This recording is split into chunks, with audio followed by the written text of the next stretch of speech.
Mi hermano mató a mi padre para robar la empresa familiar que nosotros construimos juntos durante 20 años. Pensó que nadie descubriría la verdad, que todos aceptaríamos el infarto masivo como explicación y que él tomaría el control de los $3 millones en activos sin que nadie hiciera preguntas. Pero lo que Diego no sabía es que yo había heredado el instinto de negocios de mi padre y su hábito de documentar absolutamente todo. Cuando encontré las discrepancias en los registros médicos y las transferencias bancarias sospechosas, supe exactamente qué hacer. Así que contraté al mejor abogado criminalista de Monterrey, reuní cada pieza de evidencia y lo desenmascaré frente a toda la familia y las autoridades. Ahora mi hermano está cumpliendo 15 años en prisión federal, su esposa lo abandonó y yo dirijo la empresa que él intentó robarme. Mi nombre es Sofía Mendoza. Tengo 34 años, y durante la última década trabajé hombro a hombro con mi padre construyendo Transportes Mendoza, desde una pequeña empresa de 3 camiones hasta una operación que movía mercancía por todo el norte de México. Mi padre, Roberto Mendoza, era un hombre de principios duros pero justos. Nos crió a Diego y a mí con la filosofía de que el trabajo honesto y la lealtad familiar eran lo más importante en la vida. Diego es 2 años mayor que yo, y durante nuestra infancia éramos inseparables, pero algo cambió cuando entramos a la edad adulta, especialmente después de que conoció a su esposa, Mónica. Mi padre fundó Transportes Mendoza en 1998, con un solo camión viejo y muchos sueños. Yo tenía solo 8 años, pero recuerdo verlo salir antes del amanecer y regresar tarde en la noche, oliendo a diésel y cansancio. Diego, con 10 años, lo ayudaba los fines de semana limpiando el camión y organizando papeles. Mamá había muerto 2 años antes de un cáncer de mama fulminante, dejando a papá solo con 2 niños y una montaña de deudas médicas. Durante años vivimos con lo mínimo. Papá reinvertía cada peso en el negocio, comprando un segundo camión, luego un tercero. Para cuando yo tenía 18 años y me gradué de la preparatoria, teníamos 8 camiones y 6 empleados. Papá me ofreció ir a la universidad o unirme al negocio familiar. Elegí el negocio. Diego había estudiado administración de empresas en la Universidad de Monterrey, financiado con préstamos estudiantiles y el arduo trabajo de papá. Cuando se graduó, regresó para trabajar en Transportes Mendoza manejando las finanzas y la contabilidad. Yo me encargaba de las operaciones, las rutas, los clientes y el mantenimiento de la flota. Papá supervisaba todo y tomaba las decisiones finales. Durante años funcionamos como un equipo perfecto. Para cuando yo tenía 25 años, habíamos triplicado el tamaño de la empresa. Teníamos contratos con fabricantes importantes, una flota de 30 camiones y una reputación impecable en la industria del transporte. Las cosas comenzaron a cambiar cuando Diego se casó con Mónica hace 7 años. Ella venía de una familia adinerada de San Pedro Garza García y nunca ocultó que consideraba que nuestra empresa era modesta comparada con los negocios de su familia. Desde el principio,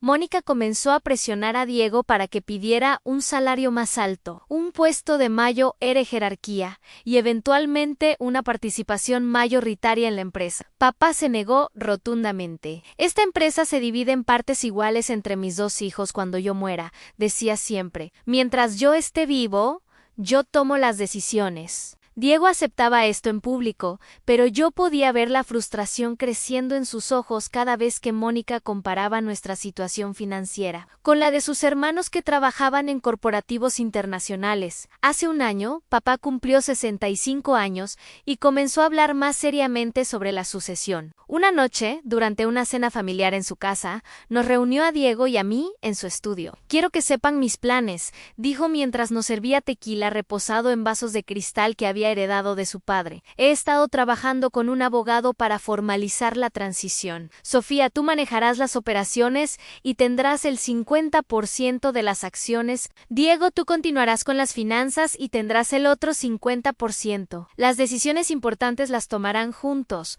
por unanimidad. Si no pueden ponerse de acuerdo en algo, mi voto cuenta como desempate hasta que yo decida retirarme completamente ambé».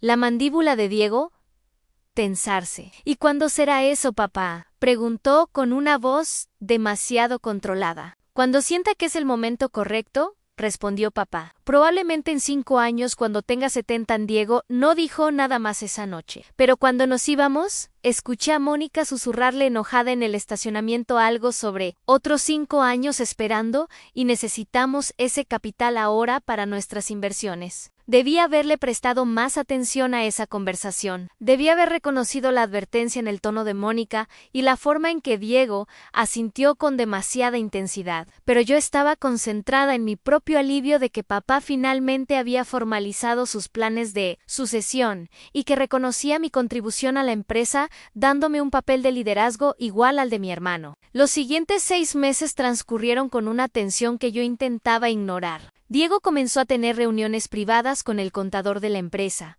un hombre llamado Ernesto Flores, que había trabajado para nosotros durante 3 años. Cuando yo preguntaba sobre esas reuniones, Diego decía que estaban optimizando procesos fiscales y explorando nuevas estructuras corporativas. Papá parecía estar al tanto y no mostraba preocupación, así que yo tampoco insistí. ¡Qué tonta! Fui. Mientras tanto, Mónica había convencido a Diego de que compraran una casa nueva en un fraccionamiento exclusivo de San Pedro, una propiedad que costaba $2,5 millones. Era claramente más de lo que podían pagar con el salario de Diego, pero él insistía en que habían hecho inversiones inteligentes que estaban dando frutos. Yo tenía mis dudas, pero Diego era el experto financiero de la familia, no yo. En febrero de este año, papá comenzó a quejarse de dolores en el pecho y fatiga inusual. Lo convencí de que fuera al médico, y después de varios exámenes, el cardiólogo le diagnosticó angina de pecho y le recetó medicamentos para controlar la condición. No es nada grave, nos dijo el doctor. Con medicación, dieta y ejercicio moderado, don Roberto puede vivir muchos años más sin problemas. Papá tomó la noticia con su estoicismo habitual y comenzó a tomar religiosamente sus pastillas cada mañana. Diego parecía decepcionado. Es horrible escribir eso, pero cuando miro hacia atrás, recuerdo claramente la expresión en su cara. Cuando el doctor dijo que papá estaría bien, no era alivio, era frustración apenas disimulada. Las cosas se aceleraron en marzo. Una mañana recibí una llamada frenética de Lupita, la empleada doméstica de papá que había trabajado para él durante 15 años. Señorita Sofía, venga rápido. Don Roberto se cayó en el baño y no responde. Conduje como loca desde mi departamento hasta la casa de papá, que estaba a 20 minutos de distancia. Cuando llegué, había una ambulancia afuera y paramédicos trabajando en papá en su habitación. Estaba inconsciente, pálido como la cera. Posible infarto masivo, dijo uno de los paramédicos mientras lo cargaban en la camilla. Necesitamos llevarlo al hospital. Ahora Diego llegó 5 minutos después que yo. ¿Con Mónica? Su cara mostraba shock y preocupación, pero cuando nuestros ojos se encontraron por un segundo, vi algo más algo frío y calculador que hizo que un escalofrío recorriera mi espalda. Papá murió 3 horas después en el hospital universitario sin recuperar el conocimiento. El cardiólogo de guardia, un doctor joven que no conocíamos, nos explicó que había sufrido un infarto agudo de miocardio masivo. A veces sucede así, dijo con expresión compungida, incluso con pacientes que están medicados y bajo cuidado. El corazón simplemente se detiene en Diego, abrazó a Mónica y lloró ruidosamente. Yo me quedé sentada en la sala de espera, paralizada, sin poder procesar que mi padre, el hombre más fuerte que conocía, se había ido tan repentinamente. Habíamos hablado por teléfono el día anterior sobre un nuevo contrato con una empresa de electrónicos. Había sonado perfectamente normal, saludable, emocionado por el futuro. El funeral fue 3 días después. Cientos de personas vinieron a presentar sus respetos a empleados actuales y antiguos, clientes, competidores, amigos de la infancia de papá. Diego organizó todo, lo cual me pareció extraño, porque generalmente yo era la que manejaba los detalles logísticos en la familia. Durante el velorio, lo vi hablando repetidamente con Ernesto Flores, nuestro contador, en un rincón apartado de la funeraria. Sus cabezas estaban juntas, sus voces bajas, y cuando me acerqué,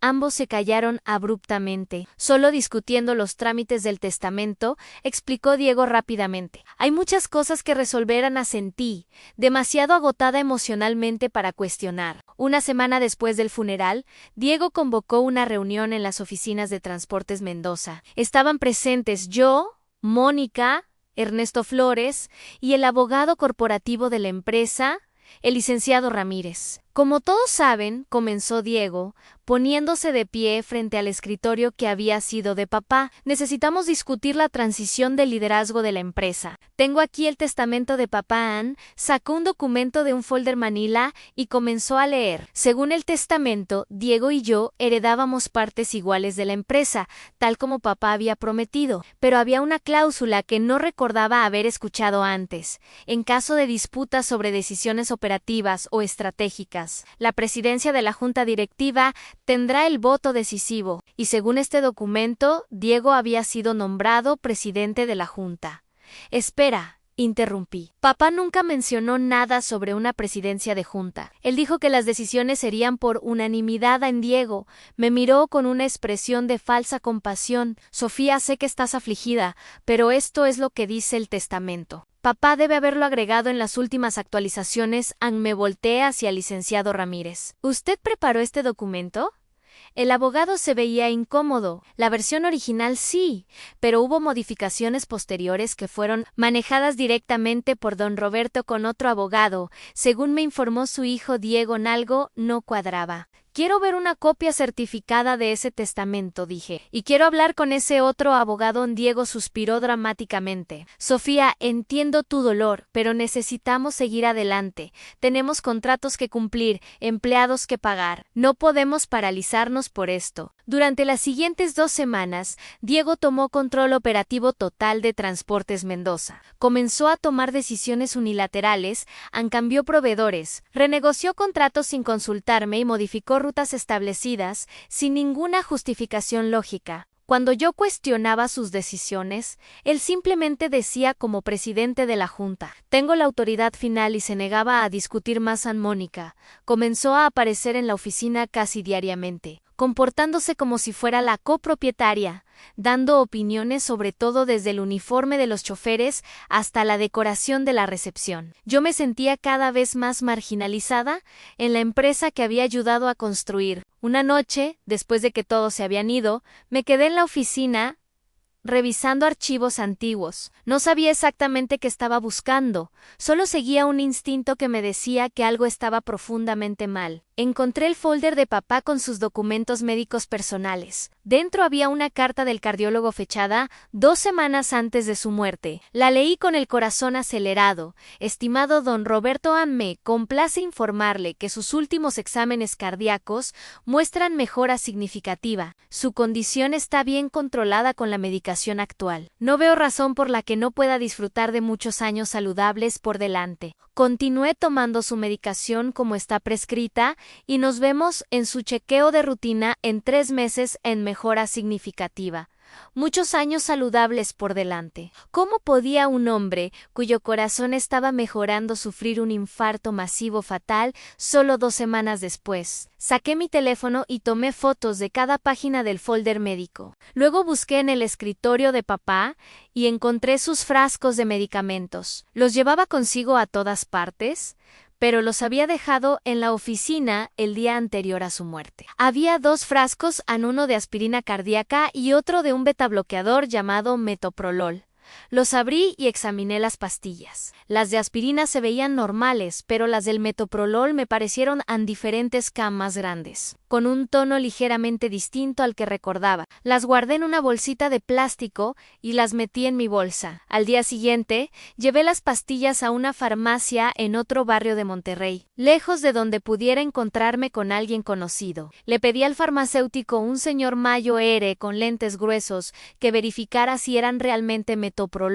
Déjeme revisar, dijo mientras examinaba las pastillas bajo una luz. Después de unos minutos, frunció el ceño. Señorita, estas no son metoprolol. Parecen ser tabletas de placebo, básicamente azúcar prensado. ¿De dónde las sacó? Sentí como si el suelo se moviera bajo mis pies. Eran de mi padre. Él murió hace 3 semanas de un infarto. El farmacéutico me miró con preocupación. Si su padre tenía una condición cardíaca y estaba tomando estas pensando que era su medicación real, Eso podría haber contribuido a su muerte. Debería reportar esto a las autoridades. Salí de la farmacia con las manos temblando. Mi padre había sido asesinado. Alguien había reemplazado su medicación vital con pastillas falsas, causando que su corazón fallara. ¿Pero quién? Mi mente fue inmediatamente a Diego Nel. Él tenía acceso a la casa de papá.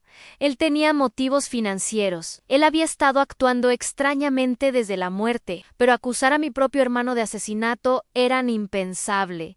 Él necesitaba más evidencia. Durante los siguientes días, comencé a investigar discretamente. Revisé los registros bancarios de la empresa a los que todavía tenía acceso y descubrí algo alarmante. Durante los últimos 6 meses, Diego había estado haciendo transferencias pequeñas pero regulares a una cuenta personal. Sumaban casi $500,000. También encontré pagos a Ernesto Flores por servicios de consultoría que no parecían tener ninguna justificación legítima. Contraté a un investigador privado, un ex policía ministerial llamado Héctor Salinas, que me había sido recomendado por un amigo abogado. Le conté todo en las pastillas falsas, las transferencias bancarias sospechosas, el comportamiento extraño de Diego en señorita Mendoza. Me dijo Héctor después de escuchar mi historia. Lo que me está describiendo suena a homicidio premeditado con motivación financiera, pero necesitamos pruebas sólidas antes de ir a las autoridades. Voy a investigar a su hermano,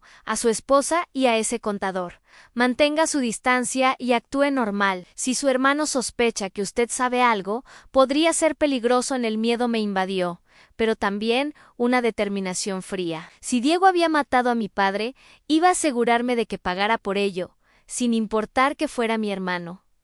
Héctor trabajó rápido. En una semana, regresó con información devastadora. Diego había estado en contacto con un vendedor de medicamentos falsificados en Internet, alguien en el mercado negro que vendía réplicas de medicamentos comunes. Los correos electrónicos estaban cifrados, pero Héctor tenía contactos que lograron recuperarlos. En uno de los mensajes, Diego especificaba exactamente que necesitaban tabletas que se vieran idénticas al metoprolol. Mismo tamaño, mismo color. También descubrimos que Diego había comprado una póliza de seguro de vida adicional sobre papá hace 8 meses, sin que papá lo supiera realmente. La póliza era por $1 millón con Diego como beneficiario principal, justificado como protección para la continuidad del negocio, pero lo más condenatorio fue el video. Héctor había obtenido acceso a las grabaciones de seguridad de la casa de papá que yo ni siquiera sabía que existían. Lupita, la empleada doméstica, había instalado cámaras después de un robo en el vecindario meses atrás. En el video fechado una semana antes de la muerte de papá,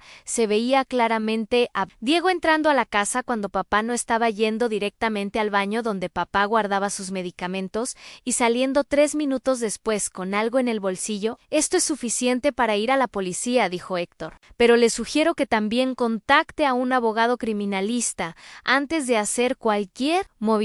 Esa noche no pude dormir. Mi hermano, la persona con quien había crecido, con quien había jugado de niña, con quien había trabajado lado a lado durante años, había asesinado a nuestro padre por dinero. El dolor era insoportable, pero la rabia era más fuerte. Al día siguiente, contraté al licenciado Fernando Guzmán, uno de los abogados criminalistas más respetados de Monterrey. Le mostré toda la evidencia en las pastillas falsas, las transferencias bancarias, los correos electrónicos recuperados, el video de seguridad. Él escuchó en silencio tomando notas meticulosas. Cuando terminé, se reclinó en su silla y me miró con seriedad. Señorita Mendoza, tiene un caso sólido, pero necesitamos actuar con cuidado. Su hermano no puede saber que lo estamos investigando hasta que tengamos todo listo. Voy a coordinar con la Fiscalía Estatal. Prepárese, porque cuando esto salga a la luz, su familia nunca será la misma. El licenciado Guzmán trabajó con discreción absoluta durante las siguientes 3 semanas. Coordinó con un fiscal especializado en homicidios. presentó nuestra evidencia y obtuvo una orden de cateo para la casa de Diego y las oficinas de la empresa. También solicitó que se exhumara el cuerpo de mi padre para realizar una autopsia más exhaustiva que determinara exactamente qué había causado su muerte. Durante ese tiempo tuve que seguir actuando normal frente a Diego, asistir a reuniones, sonreír cuando Mónica hacía comentarios condescendientes sobre mi ropa o mi vida personal. Cada día era una tortura, pero sabía que tenía que esperar el momento perfecto para actuar. El momento llegó un martes por la mañana a las 7. Yo estaba en mi departamento cuando el licenciado Guzmán me llamó. Señorita Mendoza, las autoridades van a ejecutar las órdenes de cateo en 1 hora. Le sugiero que esté presente en las oficinas de la empresa. Va a ser difícil. Me vestí rápidamente. Me puse el traje negro que había usado en el funeral de papá como una armadura emocional y manejé hacia la oficina. Cuando llegué, ya había 3 patrullas de la policía ministerial afuera y varios agentes esperando. Diego acababa de llegar también y se veía confundido. ¿Qué está pasando?, preguntó cuando me vio. Antes de que pudiera responder, un comandante de la policía ministerial se acercó mostrando su placa y una orden judicial. Diego Mendoza, tenemos una orden de cateo para estos locales y para su domicilio. Preciso que coopere completamente. A cara de Diego se puso pálida. Orden de cateo. ¿Por qué? El comandante miró hacia mí y luego de regreso a Diego. Estamos investigando la muerte de Roberto Mendoza. Tenemos razones para creer que no fue de causas naturales. Vi como la comprensión se instalaba en los ojos de Diego, seguida inmediatamente de pánico apenas controlado.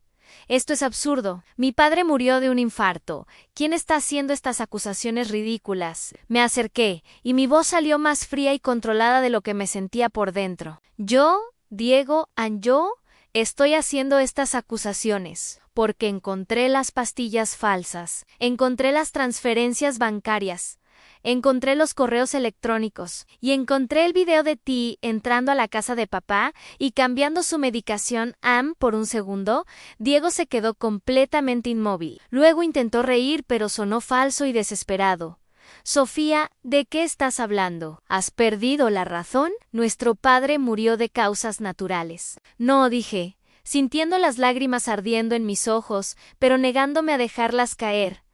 Tú lo mataste. Reemplazaste su medicación cardíaca con pastillas de azúcar para que su corazón fallara. Todo por dinero, por el control de la empresa, para pagar tu casa nueva y mantener a Mónica feliz. Mataste a nuestro padre. Los agentes comenzaron a entrar a la oficina mientras Diego me miraba con una mezcla de odio y terror. No puedes probar nada, siseó. Todo lo que tienes son teorías. El licenciado Guzmán salió de uno de los vehículos policiales en ese momento, llevando un folder grueso. Tenemos más que teorías, señor Mendoza. Tenemos las pastillas falsas que fueron analizadas en un laboratorio certificado. Tenemos el historial de compras en Internet rastreado a su dirección IP. Tenemos las grabaciones de seguridad y tenemos los resultados preliminares de la autopsia que muestran niveles de medicación inconsistentes. Con lo que su padre debería haber estado tomando. Mónica llegó en ese momento, saliendo de su Mercedes nuevo con una bolsa de diseñador en el brazo.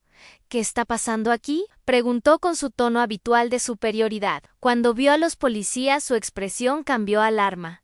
Diego, ¿qué es esto? Uno de los agentes se acercó a ella también. Señora Mónica Mendoza, necesitamos hacerle algunas preguntas sobre su conocimiento de las actividades financieras de su esposo. Mónica miró entre la gente, Diego y yo, y de repente su cara usual de confianza se derrumbó. Yo no sé nada, dijo rápidamente. Lo que sea que Diego hizo, yo no sabía nada.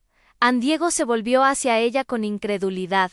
Mónica, ella retrocedió. Tú dijiste que todo era legal. Dijiste que tu padre estaba de acuerdo con las transferencias. Yo nunca pensé. Que en su voz se quebró mientras comenzaba a llorar histéricamente. Era una actuación patética y nadie le creyó. Los siguientes días fueron un torbellino de actividad legal y mediática. La historia de un hijo que aparentemente había asesinado a su padre empresario para heredar más rápido se convirtió en noticia nacional. Transportes Mendoza apareció en todos los periódicos y noticieros, lo cual fue devastador para nuestra reputación. Tuve que hacer control de daños, reunirme con nuestros clientes más importantes, asegurarles que la empresa continuaría operando con integridad y que yo personalmente supervisaría todo. Algunos clientes se fueron, pero la mayoría se quedó después de que les expliqué la situación y les mostré mi compromiso de mantener los estándares de calidad y honestidad que papá había establecido. Diego fue arrestado formalmente 3 días después del cateo. Las evidencias eran abrumadoras. La autopsia confirmó que los niveles de betabloqueadores en el sistema de papá eran prácticamente inexistentes, lo cual era imposible si hubiera estado tomando su medicación prescrita. El análisis forense de las pastillas encontradas en el frasco de papá confirmó que eran placebo. Los registros de Internet mostraron que Diego había estado investigando cómo causar un infarto sin dejar rastro y medicamentos falsos indetectables en las semanas previas a la muerte de papá. Y el video de seguridad lo mostraba claramente manipulando los frascos de medicamentos. Ernesto Flores, el contador, fue arrestado como cómplice después de que se descubrió que había ayudado a Diego a desviar fondos de la empresa y a crear documentos falsificados, incluyendo una versión alterada del testamento de papá que daba a Diego más poder del que realmente tenía. Mónica no fue acusada formalmente de ningún delito, pero su vida se desmoronó de todas formas. La familia de ella, tan orgullosa de su estatus social, la repudió públicamente. Su padre dio una conferencia de prensa diciendo que estaban horrorizados y avergonzados por la asociación de su hija con tal monstruosidad. Mónica inició el proceso de divorcio inmediatamente, contratando al abogado más caro que pudo encontrar y tratando de quedarse con todo lo que pudiera de los bienes de Diego. Pero, como la casa y la mayoría de sus posesiones habían sido compradas con dinero robado de transporte Mendoza, todo fue embargado como parte de la investigación criminal. El juicio de Diego comenzó 8 meses después de su arresto. Fue un espectáculo mediático que yo hubiera dado cualquier cosa por evitar. Pero era necesario, necesitaba que se hiciera justicia por papá y necesitaba que todo el mundo supiera la verdad. El licenciado Guzmán me preparó exhaustivamente para mi testimonio. Va a ser difícil, me advirtió. El abogado defensor de su hermano va a intentar pintarla como una hermana resentida que está inventando evidencias por celos. Manténgase calmada, diga solo la verdad y recuerde por qué está haciendo esto. El día que testimonifiqué fue uno de los más difíciles de mi vida. Tuve que sentarme en el estrado y relatar cada detalle de mi investigación, mientras Diego me miraba desde la mesa de la defensa con una expresión de odio puro. Su abogado, un hombre arrogante llamado licenciado Soto, intentó desacreditar mi evidencia, sugiriendo que yo había plantado las pastillas falsas yo misma para incriminar a Diego. No es verdad, señorita Mendoza, que usted estaba celosa de que su padre confiara más en su hermano para manejar las finanzas de la empresa, preguntó con un tono condescendiente. No, respondí firmemente, mirándolo directo a los ojos. Mi padre confiaba en ambos igualmente, y yo no tenía ninguna razón para estar celosa porque papá nos había dejado partes iguales de la empresa. Pero Diego no estaba satisfecho con eso. Él quería todo, y estaba dispuesto a matar para conseguirlo. El licenciado Soto trató de hacer que pareciera que yo había malinterpretado los correos electrónicos y las transferencias bancarias. Pero el testimonio del investigador privado y de los expertos forenses fue contundente. Las pastillas falsas eran reales, las compras en Internet estaban rastreadas directamente a Diego y el video de seguridad no dejaba espacio para duda. Cuando le tocó el turno al fiscal de presentar su caso, fue metódico y devastador. Mostró una línea de tiempo completa de cómo Diego había planeado el asesinato durante meses, desde el momento en que papá anunció sus planes de sucesión hasta el día en que sustituyó las pastillas. Presentó evidencia de que Diego estaba en graves problemas financieros debido a su estilo de vida excesivo con Mónica, y que necesitaba desesperadamente el control total de Transportes Mendoza para poder acceder a los fondos de la empresa sin mi supervisión. El momento más impactante del juicio llegó cuando Lupita, la empleada doméstica de papá, testificó, con lágrimas corriendo por su rostro. Contó cómo Diego había visitado la casa de papá frecuentemente en las semanas previas a su muerte. Siempre cuando papá no estaba, don Roberto confiaba completamente en su hijo, dijo Lupita con la voz quebrada. Nunca hubiera pensado que Diego le haría daño. El día que don Roberto murió, había hablado conmigo esa mañana sobre lo orgulloso que estaba de sus dos hijos y cómo esperaba que Sofía y Diego continuaran trabajando juntos en la empresa por muchos años. Nunca imaginó que su propio hijo le había quitado la única cosa que lo mantenía vivo. El jurado estaba visiblemente conmovido. Varios de ellos tenían lágrimas en los ojos. La defensa de Diego se desmoronó completamente cuando Ernesto Flores, el contador, aceptó un acuerdo con la fiscalía para testificar en contra de Diego a cambio de una sentencia reducida. Ernesto admitió que Diego le había pagado $50,000 para ayudarlo a falsificar documentos corporativos y a desviar fondos de la empresa. También reveló que Diego le había confiado su plan de acelerar la muerte de papá, reemplazando sus medicamentos, aunque Ernesto juró que había intentado disuadirlo de hacerlo. Le dije que era una locura, testificó Ernesto. Sin poder mirar a Diego le dije que sería descubierto, pero él estaba obsesionado con la idea de que necesitaba el control de la empresa inmediatamente. Decía que Sofía lo estaba superando en el negocio y que si no actuaba pronto, su padre terminaría dándole todo a ella. Eso fue particularmente doloroso de escuchar porque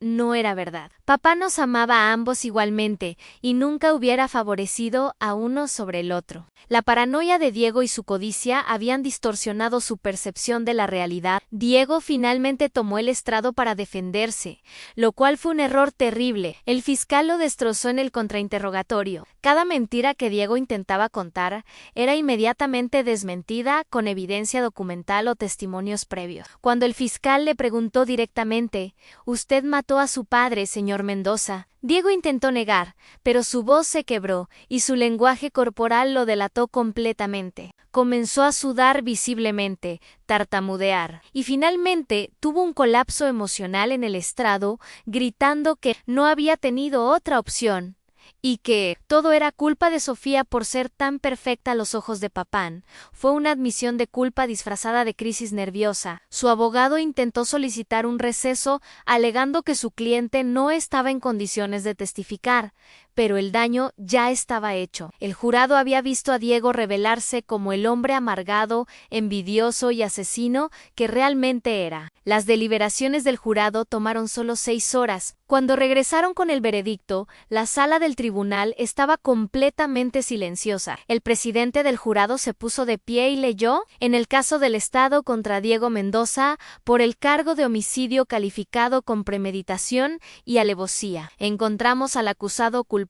Sentí como si pudiera respirar por primera vez en meses. Diego se desplomó en su silla, su cara se puso gris. Su abogado intentó consolarlo, pero él lo apartó violentamente. Mónica, que había estado sentada en la galería, salió corriendo de la sala con las manos cubriéndose la cara. La sentencia se dictó 2 semanas después. El juez, un hombre severo de 60 años llamado Magistrado Hernández, miró a Diego con disgusto evidente. «Señor Mendoza, usted no solo asesinó a su padre, un hombre que le había dado todo en la vida, sino que lo hizo de la manera más cobarde y premeditada posible. Calculó cada paso, planeó cada detalle y ejecutó su plan sabiendo exactamente el sufrimiento que causaría. Este tribunal lo condena a 15 años de prisión sin posibilidad de libertad condicional antes de cumplir al menos 10 años. Además, se ordena el pago de una indemnización de $2 millones a la señorita Sofía Mendoza por daños morales y compensación por los fondos desviados de la empresa familiar». Diego fue llevado esposado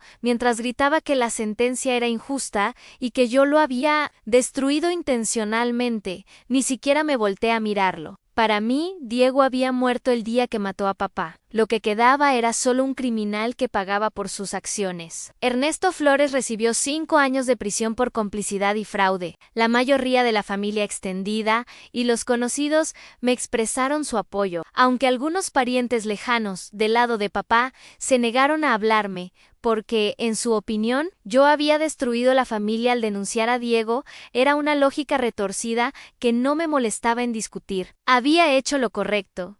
Y eso era lo único que importaba. Han pasado 2 años desde que Diego fue enviado a prisión. En ese tiempo, he reconstruido completamente Transportes Mendoza y mi propia vida. Fue un proceso lento y doloroso. Los primeros meses después del juicio fueron los más difíciles. Tenía pesadillas recurrentes sobre papá, sobre las pastillas falsas, sobre el momento en que descubrí la verdad. Busqué terapia con una psicóloga especializada en trauma familiar, la doctora Ramírez, quien me ayudó a procesar no solo la pérdida de mi padre, sino también la traición de mi hermano. El duelo que usted está experimentando es doble.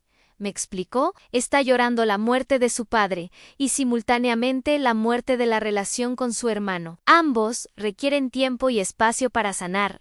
A reconstruir la reputación de Transportes Mendoza también fue un desafío monumental. Los primeros 6 meses después del juicio perdimos aproximadamente 30% de nuestros clientes. Algunos, por miedo de asociarse con una empresa que había estado en el centro de un escándalo de asesinato, otros porque simplemente preferían evitar el drama. Contraté a una firma de relaciones públicas para ayudarme a cambiar la narrativa, enfocándola no en el crimen de Diego, sino en mi determinación de buscar justicia y mantener la integridad que papá había valorado. Publiqué una carta abierta en los principales medios de Monterrey, explicando mi visión para el futuro de la empresa y mi compromiso con la honestidad, la calidad del servicio y el trato justo a nuestros empleados. Lentamente, los clientes comenzaron a regresar. Algunos de ellos me dijeron que mi valentía, al denunciar a mi propio hermano, demostraba exactamente el tipo de integridad que buscaban en un socio comercial. También implementé cambios significativos en la estructura de la empresa. Contraté a una consultora de recursos humanos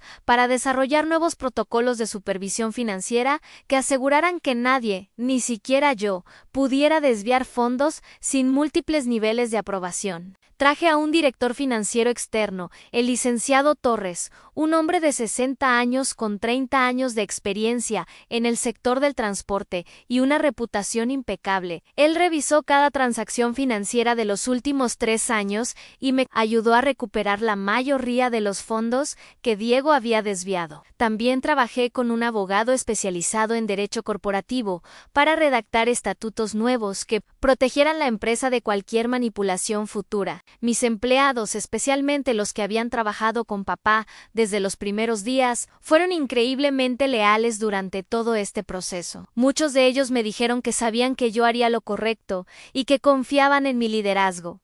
Financieramente, la empresa no solo se recuperó, sino que prosperó. Sin Diego desviando fondos para mantener su estilo de vida ridículo, teníamos más capital para invertir en crecimiento real. Compré 6 camiones nuevos con la última tecnología de rastreo GPS y eficiencia de combustible. Expandimos nuestras rutas a nuevas ciudades en el Bajío y negocié contratos importantes con 3 fabricantes multinacionales que buscaban proveedores de transporte confiables en México. Para el segundo año, después de la condena de Diego, Transportes Mendoza había crecido 40% en ingresos y éramos considerados uno de los 5 principales proveedores de transporte de carga en el norte de México. Papá hubiera estado orgulloso. En cuanto a Diego, solo lo he visto una vez desde su sentencia. Fue hace 6 meses cuando recibí una carta suya desde la prisión federal donde está cumpliendo su condena. En la carta, intentaba disculparse, diciendo que había estado temporalmente loco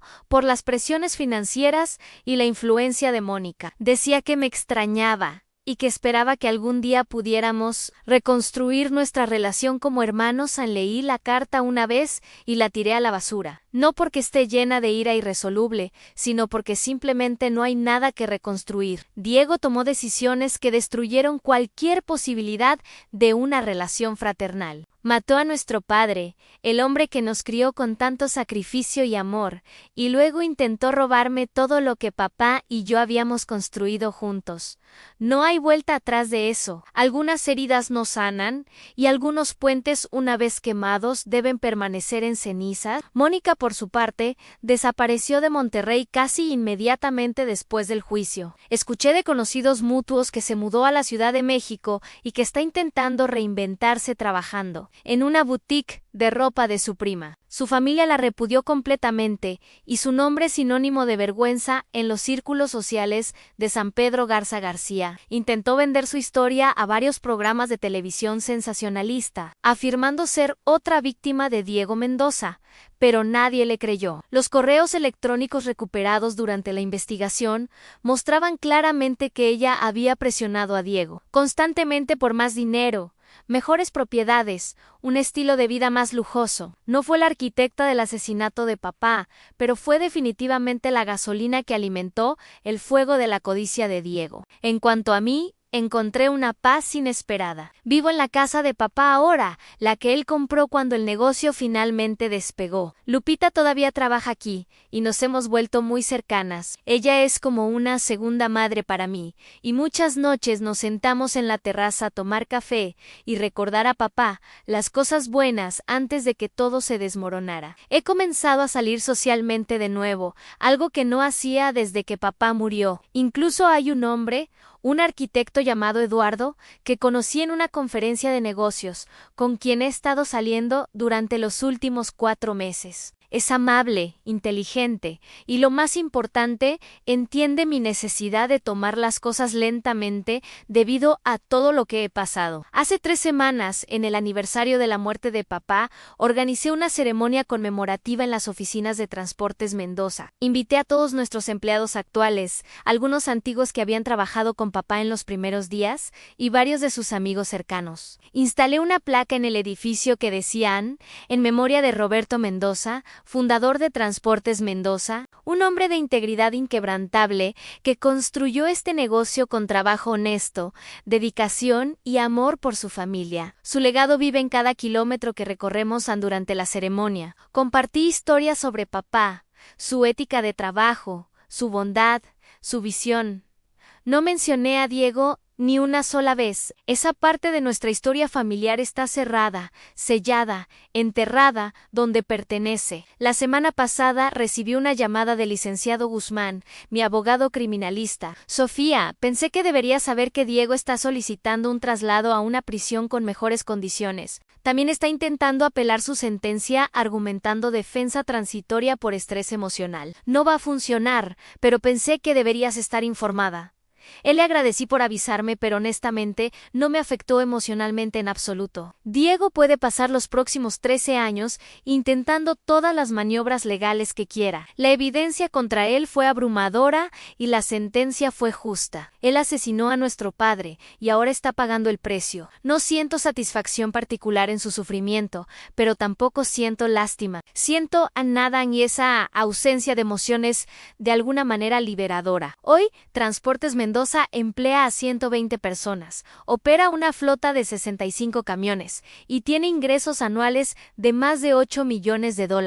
Tengo 36 años. Soy la directora general de una empresa próspera que mi padre y yo construimos desde cero. Y finalmente estoy viviendo una vida que no está definida por el trauma o la traición. He aprendido que la familia no es solo sangre, es lealtad, es respeto, es integridad. Diego compartía mi sangre, pero dejó de ser mi familia el día que decidió que el dinero valía más que la vida de papá. Las personas que realmente son mi familia ahora son los empleados que han estado conmigo en los momentos más difíciles. Lupita, que me conoce mejor que nadie, Eduardo, que me hace sonreír genuinamente por primera vez en años, y los amigos que me apoyaron cuando mi mundo se desmoronó. A veces, tarde en la noche, miro las fotos de papá que tengo en mi oficina. En mi favorita, él está parado junto a su primer camión, sonriendo con orgullo, con Diego y yo a sus lados cuando éramos niños. Cuando miro esa foto ahora, ya no siento el dolor agudo que solía sentir. Siento gratitud por los años que tuve con él,